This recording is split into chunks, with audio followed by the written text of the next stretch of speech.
ليه في ناس مش بتقول لأ؟ في كتاب اسمه The Myth of Normal لجابور ماتي، كتاب حلو جدا. في تشابتر 7 تحديدا كان في هيدلاين كده بيقول Attachment versus Authenticity، أو التعلق مقابل المصداقية. وما تقلقش هنفهم ده معنى ايه. انت قلقان ليه؟ ملخص الشابتر ان احنا واحنا صغيرين بيبقى عندنا احتياجين أساسيين.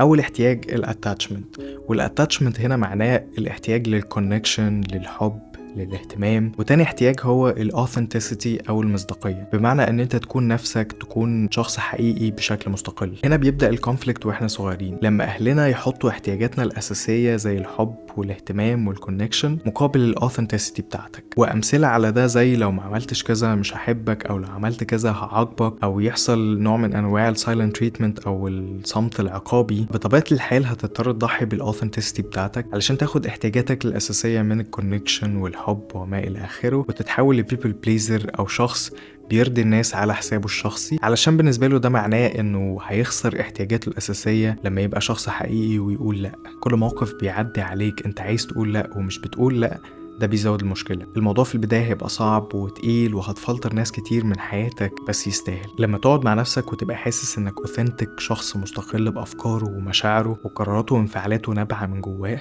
ده فعلا شعور يستاهل.